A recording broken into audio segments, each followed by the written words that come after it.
everybody. Welcome back to the Johnny Laing Show with Johnny Laing.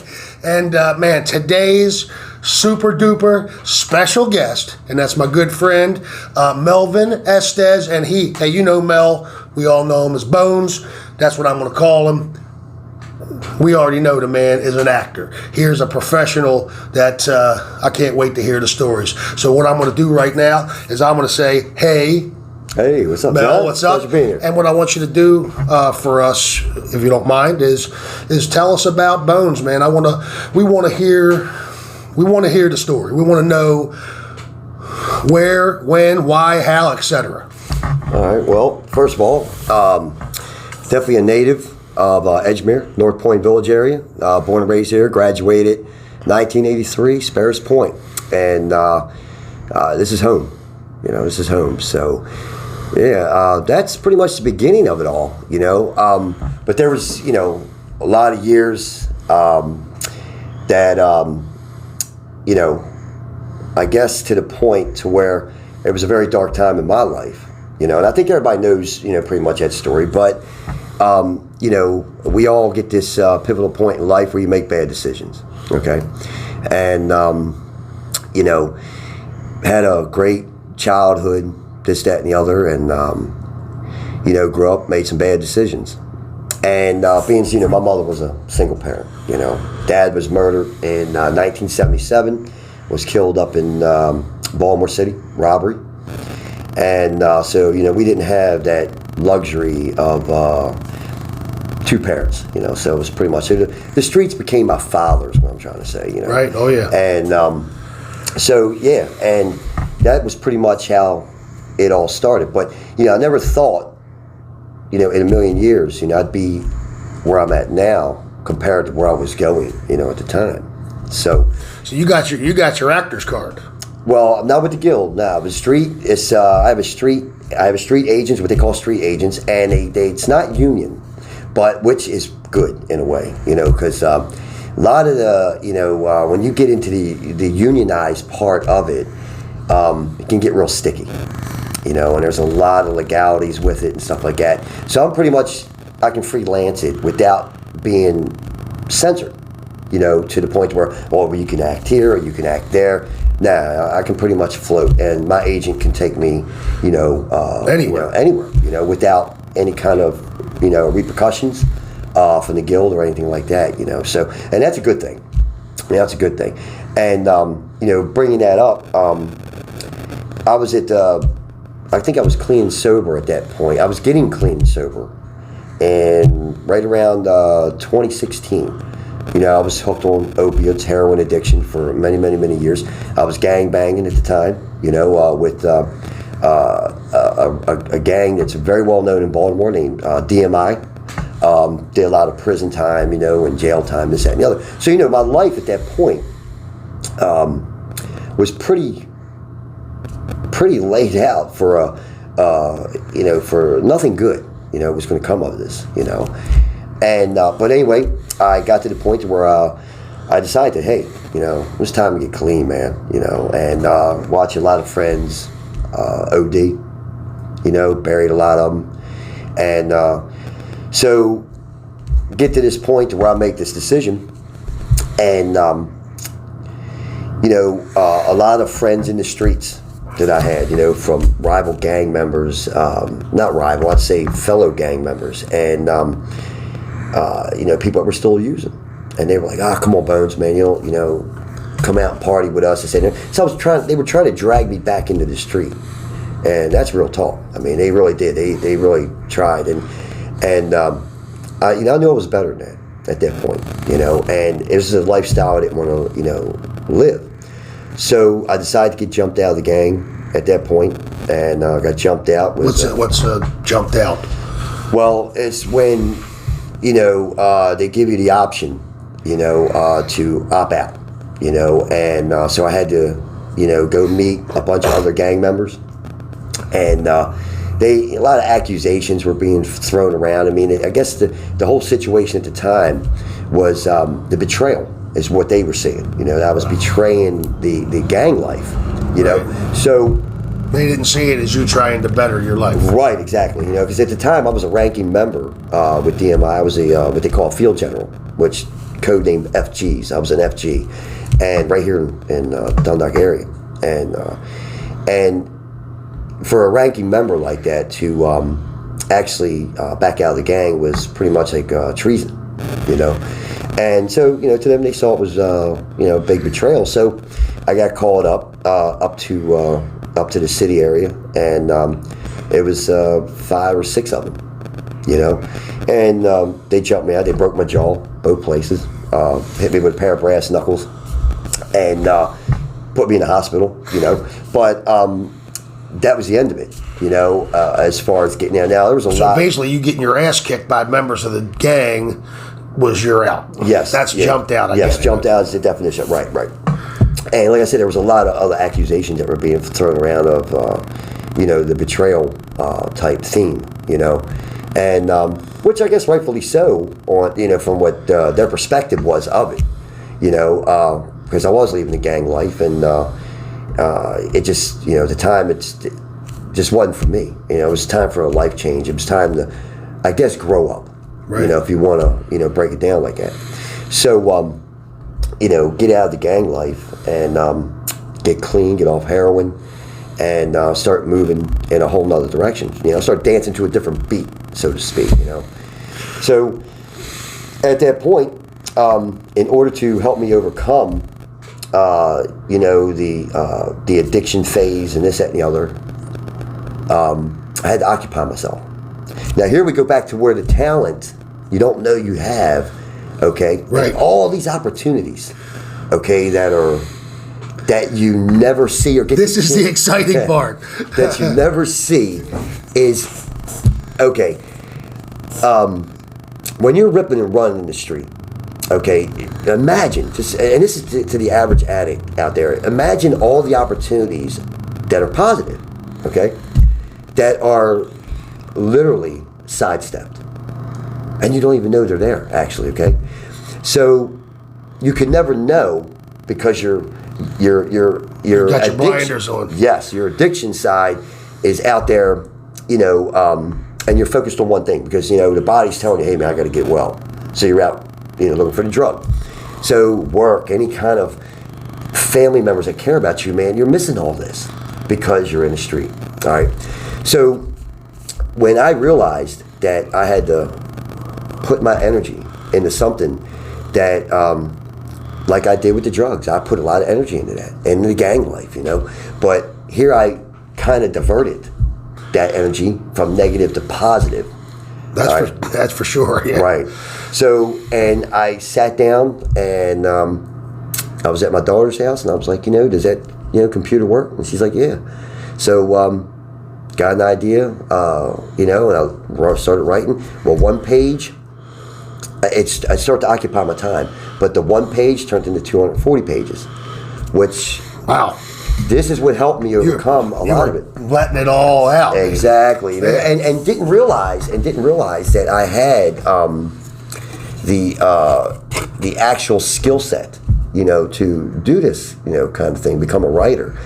And so that was the funny thing about it. Again, this is the you know, when you suppress that talent that you never even knew, right? Okay, because of you had the talent, but you were using it in another direction. Right, it was a negative thing. I didn't even realize that I could do it, you know. But then I ended up writing my first book, my first novel, 240 pages, called The Cross and the Crescent, which is now published and shit. Just let's go with it. Where can they get it? Amazon, Barnes and Nobles, online. And what's the name of that again? The Cross and the Crescent. The Cross and the Crescent. By Gregory Graves, which is my pen name. Gregory Graves, gotcha. So, yeah, and you know, the crazy thing is that it was the therapy, you know, to help overcome that time, because I don't think if I did or even attempted to do it or put that energy into it, I'd probably still be in the street, or back in the street, so to speak. You know? Right.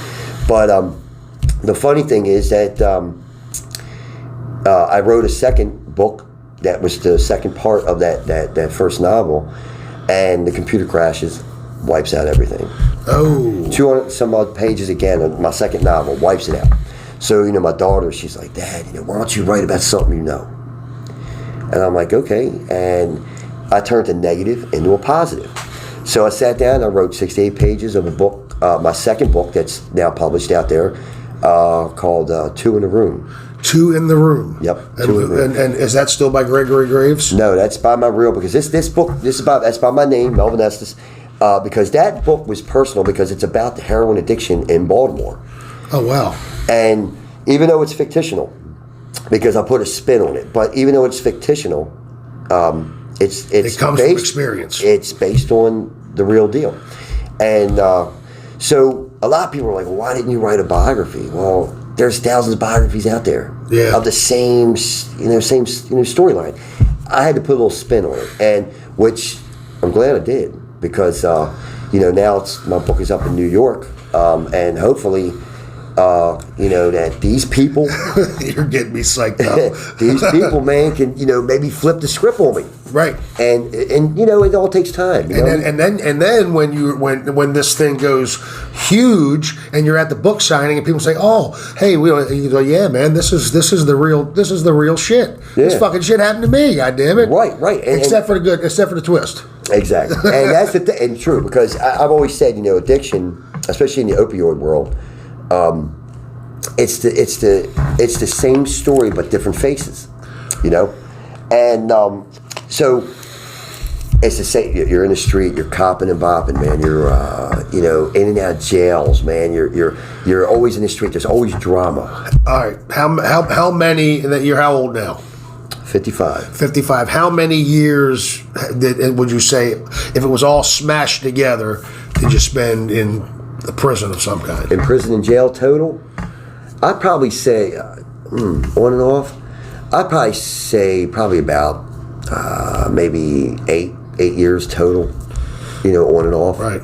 And that's all within increments, right, of different times and years and stuff like that. The biggest stretch, of course, was the federal 4 years on 7. It was that was a big stretch, but it's fortunate that I got that second chance. You're a big part of that. I look. I love that you're a humble person, but sometimes you got to look in the damn mirror. True. I mean, and you're giving credit to a lot of your family, and I'm glad that your daughter and all that. But man, you got to have your own inner strength to want it so bad. That's true, because I've said this too, John. I said, a lot of people are like, well, you got to get rid of that gorilla on your back. Well, yeah, that's true, but the real fight is the gorilla in your mind. That is twice as large as the one on your back. Getting over it physically, any kind of addiction, is really the easier end of it. Many people have went into rehabs and stuff like this, and they come out and they get right back into the street. They get right back into using, and then it's like a failed process. But in reality, you've got to get your mind right. You've got to set a goal. And believe in yourself, love yourself, believe in yourself in order to move forward with it. Because if not, you can become victimized once again, okay? And you're going to be pulled back into the street, So once you change the mindset and you revamp everything that that you thought was the lifestyle, once you can reconstruct all that, yeah, then you can move on. But it all starts mentally, and man. do what you're doing. Exactly. You wrote your heart out. You have published material, which we're going to have all those listed. By the way, everybody, real quick, down in the description, we're going to have the books. We're going to have try to get some of his appearances, and anything you can do to see what our man Bones does, it's going to be down there. So we can get some people looking at your stuff. All right. Okay, so there you are. And then, where did it go from writing to kind of relieve your stress and get your feelings out, and then it goes to acting? When did that? That's another funny thing, because it happened almost that same year. Okay, and I'm getting my life together. like I said, I was jumped out at that time. Wrote my first book and my second book. And right when my second book just got released, there was a movie being filmed right here in the Dundalk area, and I'm sure a lot of people know Sours Point. Okay? Yeah. Directed by Matt Porterfield and a few others. Mick Lombardi was the lead actor, and John Belushi was in it. And so this movie is being filmed, and just by freak chance. And again, it goes back to the opportunity. Because if I was ripping and running, I would have never crossed this path. Right. This was a door that was shut. But with me making this big decision, getting my life together, putting my head right, opportunities open up. Old keys never unlock new doors. You've got to get rid of that key. Right. And you've got to move forward. Okay? So, and that's what I did. And here this, the talent, the skill of the writing, and I was able to get these books published. And at that time, we're coming through Dundalk, and I'm with my mother, and my mother pointed, she's like, we lived right around the corner, by the way, in old Dundalk, but she's like, ain't that a movie being filmed? And I was like, yeah, it kind of looks like it. So we pull up, and it's funny how all this falls together, but I get out, roll the window down, I'm like halfway out the car, and ask the guy, and I'm like, y'all filming a movie? And he's like, yeah. And my mother's like, well, what's this movie about? He's like, oh, well, it's about this young guy goes to prison, comes out, he's trying to get out of the gang life, and did you tell him you want the starring role? This was funny, man. This is really funny. It blew my mind, and the drugs and stuff that are involved. Well, and my mother, she's like, that's his story, and she looks at me, she goes, that's my son's story. And the guy's name, great producer, Mr. Eric Bannon, does a lot of work up in New York. And he's like, well, hey, I got to introduce you to the director. He says, you're the real deal, So get out, and that's when I was able to meet Matt Porterfield, who was the director at the time of the movie. Great guy. Got a big vision for Baltimore. He does a lot of filming in Baltimore. Nice. Yeah. And so tell my story, and next thing you know, he's like, this is amazing. He says, we got to sit down. I want you to see my entire script, what we can do, what we can't do, pending on the gang life type thing. Right. We don't want no issues with the street end of it. So, we me and him go to my apartment, and we have lunch, and I get to meet everybody, and which was amazing. So he's like, well, you're the only real gang member that we've met, not to mention we want to give you a part in the movie, small part, but we want to give it to you because you're going to be the only one, that's going to be authentic. And I was like, okay, I can do that.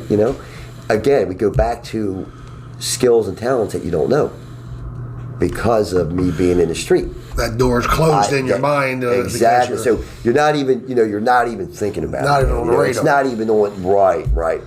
So here, I really had a lot of support. Can I say something real quick? I didn't know I didn't know a lot of this stuff. This is just our first time having an in-depth conversation about it, and I'm glad we are. But holy crap, what a great story. How you met these people, and they came to your house, and then, that's a fucking amazing story. And again, and this is something like when I go do a lot of talking at like NA meetings, and I'll bring this same kind of delivery, to people like, it's all about opportunity and hope, okay? And I let them know, look, I was sitting right there where you were at, in these meetings. I've heard it all, rehabs, you name it, in jailhouse, pretty much programming, So I've been there. And the funny thing, like I said, is we go back to the opportunity, okay? And here I am. I'm a nobody. I'm an ex-gang member. I'm an ex-heroin addict. Well, listen. I mean, it goes. They're hearing the same damn story I'm hearing. Right, but this is the point, like where my mentality was, and I'm thinking, well, damn, I became a writer, 2-time writer, and any more of that going to happen? Yeah, there's a third book in the process. Yes, there is. Okay. Now, when it's going to be released, don't know. Okay. Still got a lot of. Well, let's get them looking history. at the first two. That'd be great, man. Hopefully, the second one, which is up in New York, can hook on. Yeah, take on a whole new bam. life. Yeah, and that would be really great. That would be amazing. But seriously, Mike. So, Mr. Eric Bannett, Matt Porterfield. Anyway, I get the part, and again here, I'm somebody from the street. I have no clue, of what's going on. Right. And so it's a whole new world, man. I got thrown into, and apparently loving it. Says you got the smile on your face. Yeah. I mean, it it really is. It's really great. It's a lot of fun. Again, I didn't know I had it until you're thrusted into it, and then it's like, go, and it's go time, right? But so I meet Abby Harry, who she becomes my street agent. Somehow I made a big impression with her at the after party up in Baltimore. Packed house. I was amazed at it, and so she introduces herself, and she's like, well, I'm the casting agent, for the show. And she's, I'd like to, get your number, represent you. She's, I think you have some hidden talent. You've got that rough street look, and there's a lot of movies that are being filmed. Now, again, whatever. Okay. Right.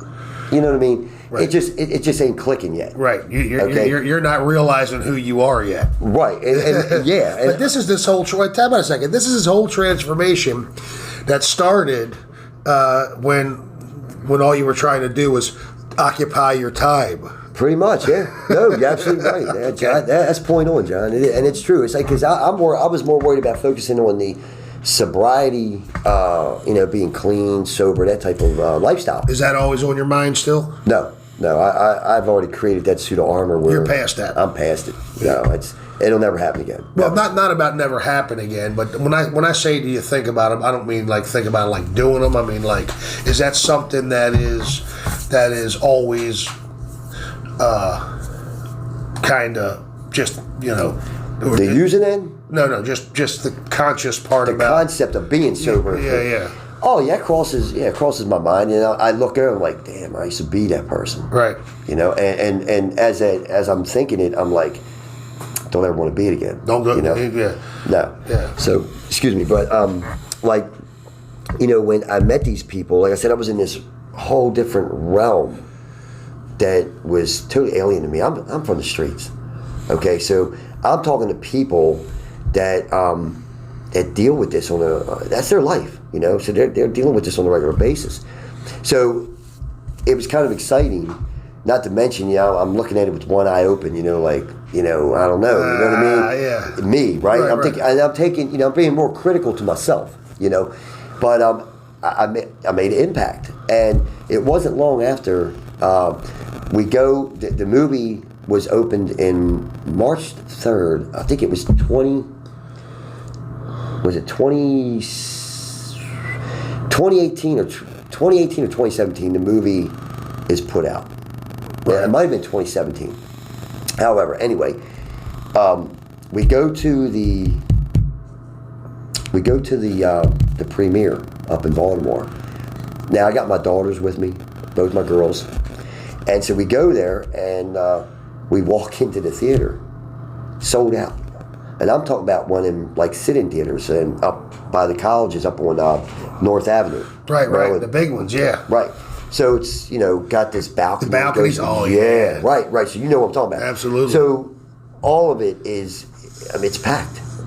And I'm like, whoa, like this is, and the movie's playing, So my daughters, they see me on screen, for the first time, and they're videotaping and shit like this, And Abby, of course, is there, my agent, and she comes up.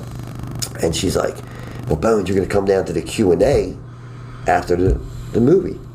And I'm like, nah, it ain't for me, man. I said, this is y'all's time, man. You do this. I'm going to sit back and soak it up. Well, it was Rick Kane, a guy that I knew. He's a stuntman. He's been in a lot of movies.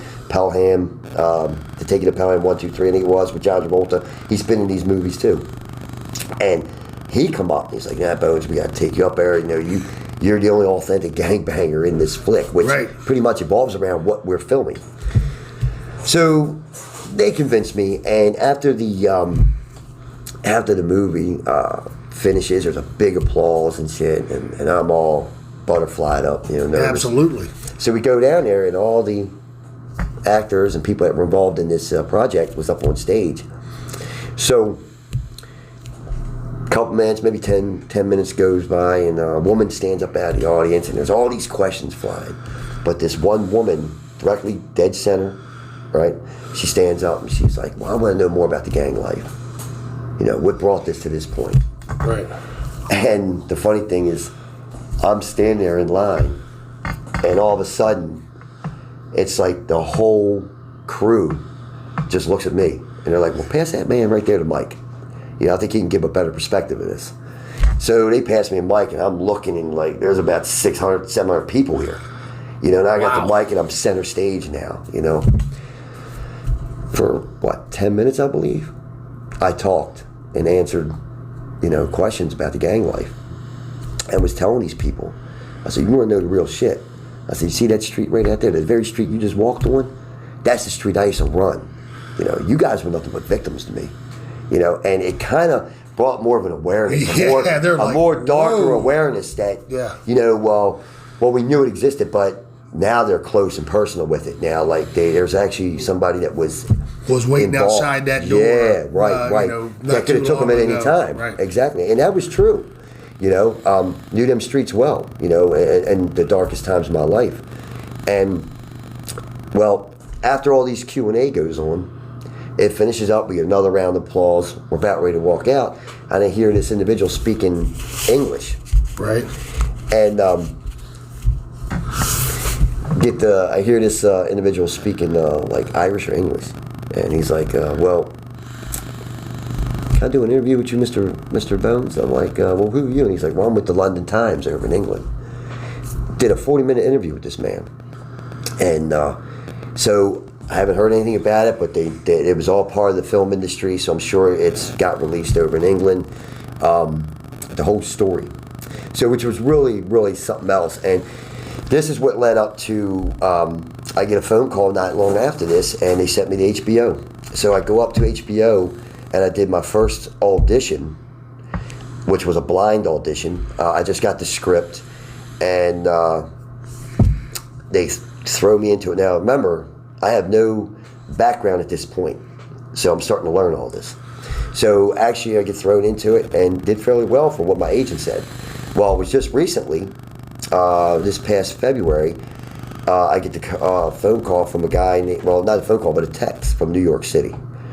And so the guy, Mr. Alan Scott Neal, who is a big casting agent for HBO. Right. He's done some big projects, you know, with Jamie Foxx and Tom Hanks and people like that. His name is very well known. And he texts me and he says, hey, Bones, we got this series, Euphoria, Season 2, that's being filmed this year, which was canceled due to COVID, of course. And he's like, we got a part for you, if you're up for it. We'd like to represent you to the director, and we're going to use your video audition from the last audition I did. So I was, pretty perturbed about it because I wanted to come back up to New York and re-audition. Again, I knew I could do better, right, with what I know of. Right. And so, I didn't realize what he was actually doing until my agent called, and she was like, did you get a phone call from New York? And I was like, yeah. I'm like, why won't they let me come to New York? And she's like, well, they're pretty confident on the video audition that you did that they're actually going to represent you, to the director. So I don't have to go through the red tape of blind auditioning or competing with other actors. Because they liked your They liked audition. it. And so I just found out that they're going to be filming the Season 2 Euphoria HBO series.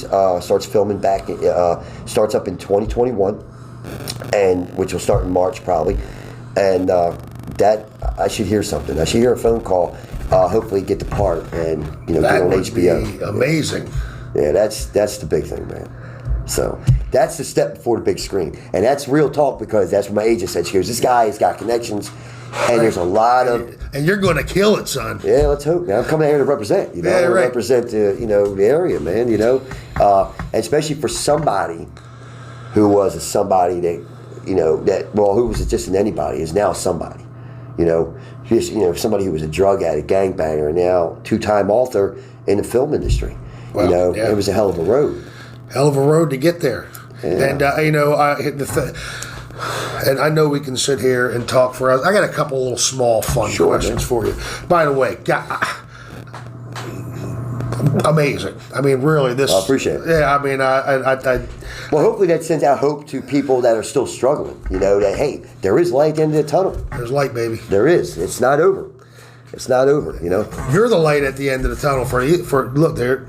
Hey, and you know what? I want to reach back and grab their hands and pull them with me. So that's what it's all about. Hey, if I can do this, anybody can do this, man. This can happen. This is real.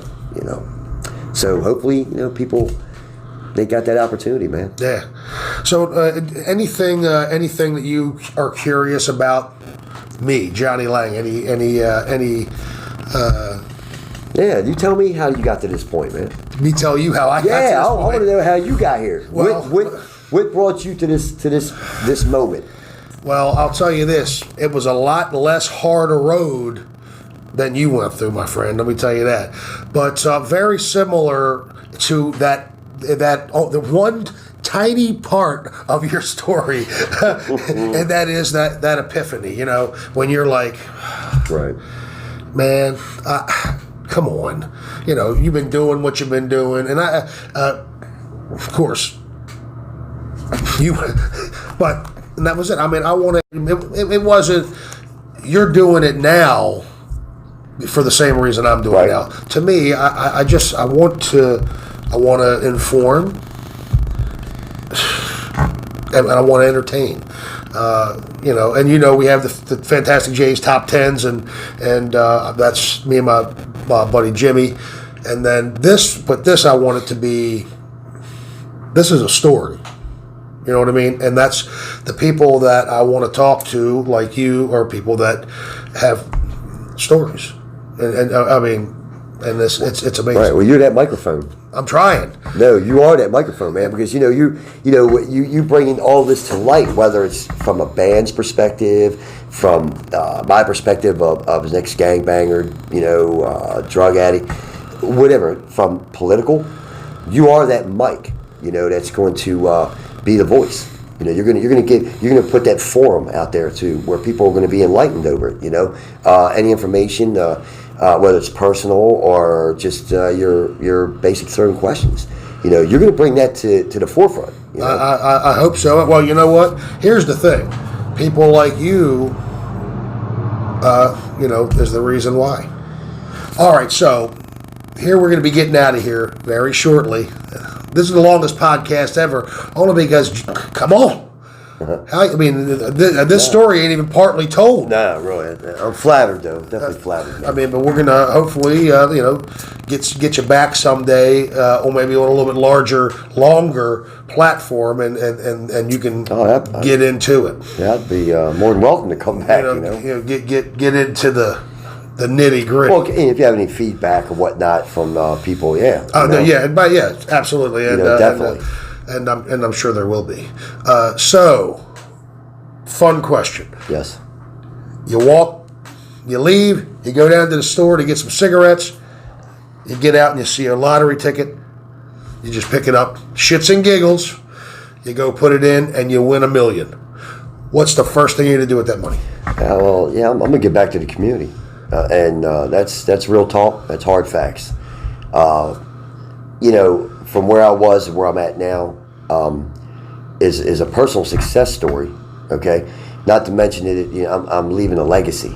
And I'm not saying that in a broader kind of spectrum, but a personal spectrum of it. That I'm leaving a legacy for my family. That if and when something happens and I gotta tap out in this lifetime or whatever, they're going to remember me for the good things I've done, and not, what I've done in the past as far as detrimental to myself or to the people around me. But the community, homeless, people are still struggling with the opioid addiction. Out of $1 million, and I would say this with all heart. That's the real epidemic. Yes, yeah, that's the real virus, man. And I would say probably I'd put about $150,000 away for that, to whatever could change, whatever could be contributed with my oversight. Okay, that could actually bring about a better life, for a lot of these people. Help anything, But that's real talk. Yeah, I can't say I expected anything else. That's what So I appreciate you coming out. Yeah. This is an amazing story. No, I appreciate it, man. Don't forget, after you're done watching this video, get down there in the description, because we're going to have a place for you, links to get to the books and all the good stuff. The movie Solars Point, so they can hopefully season 2 Euphoria, HBO. Come on, baby. So keep your eyes open, ears, and hopefully I can be on the big screen after that. But we'll see. We'll see. Right? We will see, because we're going to be there. Thank you for coming. Thank you, folks, again for watching. Thank you, Johnny Laing, #1. See you next time on the Johnny Laing Show with Johnny Laing. Peace. Always a pleasure, man. Always.